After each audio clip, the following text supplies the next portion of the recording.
July 1919. Russian Civil War. The Red Army is under great pressure and its lines are bending. The Red's opponents have superior military power.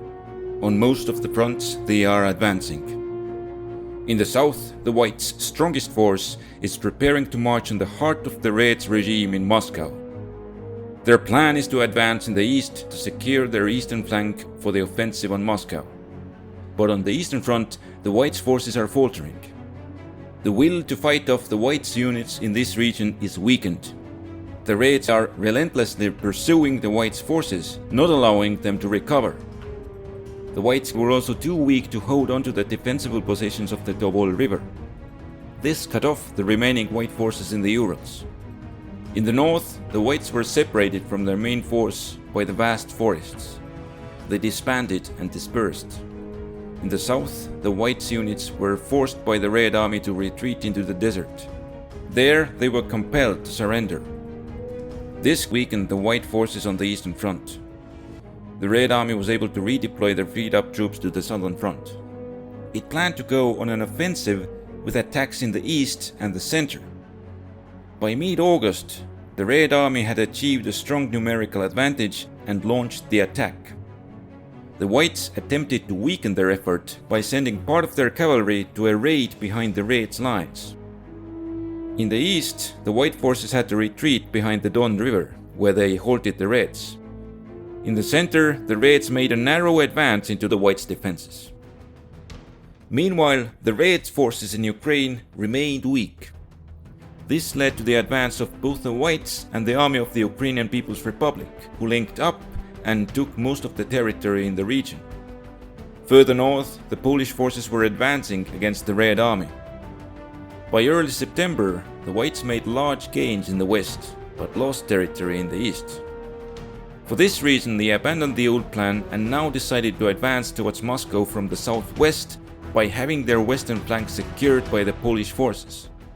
With the conquest of Ukraine, the Whites freed up some of their forces. They deployed them against the Reds to the center.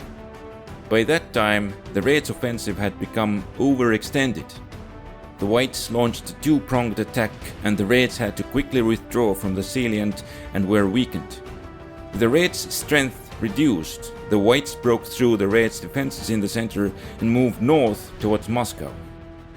This was the situation in mid-October. The Whites' cause was lost due to political factors. In the east, the White forces were able to regroup themselves for a counteroffensive and push the Red Army over the Tobol River. But due to their political shortcomings, they suffered defeat. Their policies were unpopular among the people. By that time, their rule was collapsing from the inside.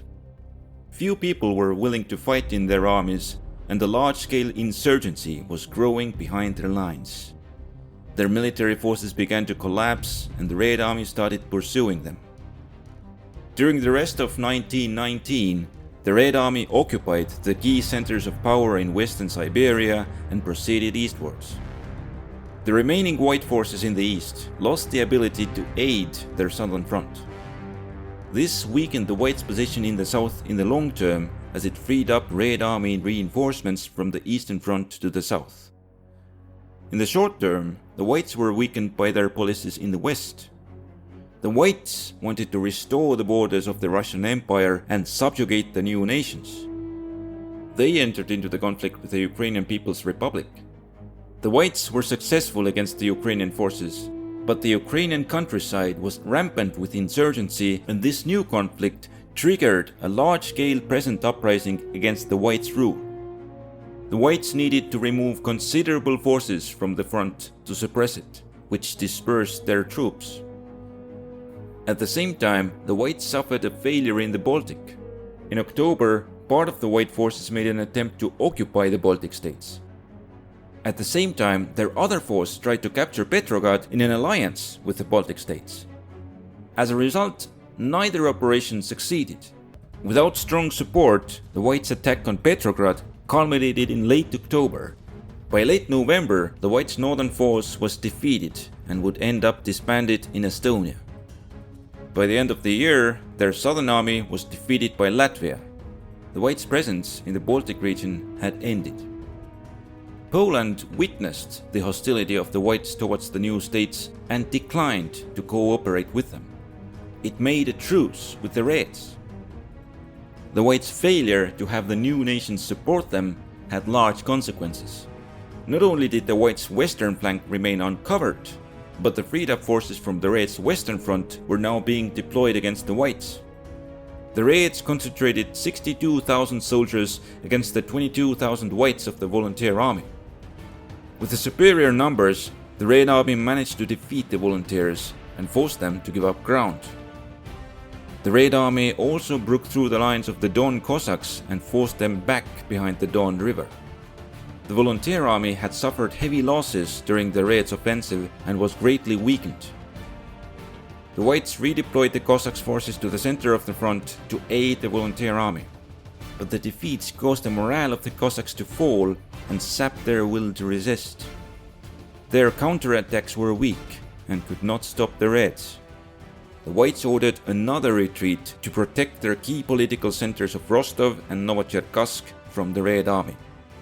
However, the morale did not improve and the White forces retreated behind the southern bend of the Don River. There, they were able to rally their forces and stop the advance of the Red Army.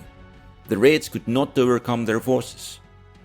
The Whites still had 100,000 troops against the Reds' 140,000, but their situation was bad, because the Red Army's offensive had split their forces into three parts, and the Reds could defeat them in turn. In the east, the Ural Cossacks attempted to resist the Reds. The Red Army had 22,000 troops against 17,000 Cossacks. The Ural Cossacks were completely isolated from the rest of the White forces and they ran low on supplies to resist the Reds. Without the ability to be resupplied, they began to withdraw under Red Army pressure. Part of the Ural Cossacks attempted to retreat through the desert. By early January, the fighting in this region came to an end and the Reds could free up their forces. In Ukraine, the Whites had 23,000 troops against 30,000 Red Army soldiers. The Whites' main force retreated into the Crimea, where it dug in on the narrow approaches to the peninsula. It stopped the Red Army. Their second group was demoralized by the defeats and could not put up strong resistance. In early February, the Whites' forces near Odessa gave up fighting and surrendered. This freed up another part of the Red Army troops.